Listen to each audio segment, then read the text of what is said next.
ဘဝကိုလှလှပပတိဆောက်ခြင်းဟောဒီလောကရန်ခန္ဓာကြီးရှိဖို့ကြိုးစားရမယ်ဒါနံပါတ်1နော်လောကရန်ခန္ဓာအောင်ကြိုးစားဘယ်ပုဂ္ဂိုလ်ပဲဖြစ်ဖြစ်လောကရန်ဆိုတာရှိတာကြီးပဲဆင်းရဲတဲ့ပုဂ္ဂိုလ်မှလည်းရှိတယ်ချမ်းသာတဲ့ပုဂ္ဂိုလ်မှလည်းရှိတယ်ဘယ်နိုင်ငံသားပဲဖြစ်ဖြစ်ဘာလူမျိုးပဲဖြစ်ဖြစ်ဘာဘာသာကိုယ်ွယ်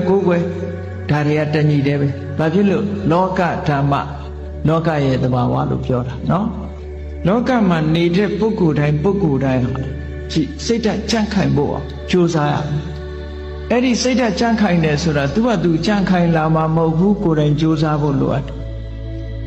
ဘာဖြစ်လို့တော့ဆိုရင်ခန္ဓာကိုယ်ကြီးကြံ့ခိုင်အောင်ဘာတွေလုပ်ကြလူတွေလမ်းလျှောက်ကြတယ်ကျမကြီးလေ့ကျင့်ကြတယ်ဟုတ်တယ်မဟုတ်ကျမကြီးလေ့ကျင့်ကြတယ် physical exercise တွေလုပ်ကြတယ်အားကစားသမားတွေဆိုမမောနိုင်မပန်းနိုင်အားကစားလေ့ကျင့်မှုတွေပြုသို့သောလောကလူသားတွေမေ့နေတာလှုပ်ဖို့မေ့နေတာဘာတော့ဆိုရင် mental exercise ပဲစိတ်ကိုကြံ့ခိုင်အောင်ကြိုးစားမှုကြတော့အားပြော့နေကြအဲ့ဒါလို့အားပြော့နေကြသည့်အတွက်ကြောင့်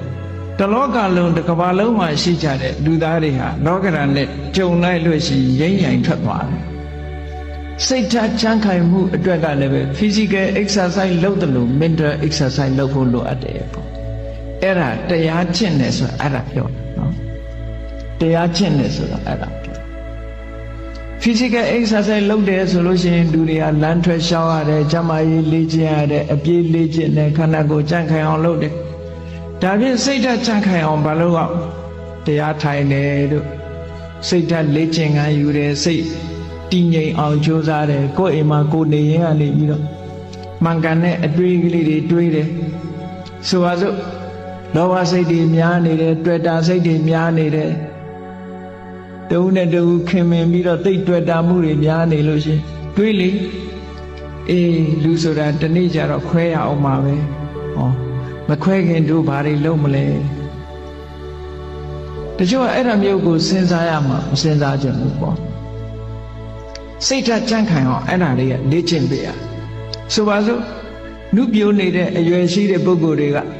စဉ်းစားရမှာပါစရာဓမ္မောမိစရံအနတ္တိတောငါမှအိုခြင်းသဘောရှိတယ်အိုတဲ့သဘာဝငါမှရှိနေတဲ့အိုခြင်းတရားကိုငါမလွန်မြောက်နိုင်သေးဘူးဒီဟာစိတ်ဓာတ်ကြံ့ခိုင်အောင်လေ့ကျင့်မှုတစ်ခုပဲတချို့ကအဲ့ဒါတွေတွေးရင်စိတ်ပြည့်စရာကြီးလို့ထင်တယ်မဟုတ်ဘူးစိတ်ပြည့်စရာတွေးတာမဟုတ်ဘူးသဘာဝအမှန်ကိုသိအောင်ကြိုးစားစိတ်ဓာတ်ဆိုတာသဘာဝအမှန်ကိုသိမှတည်ထက်တယ်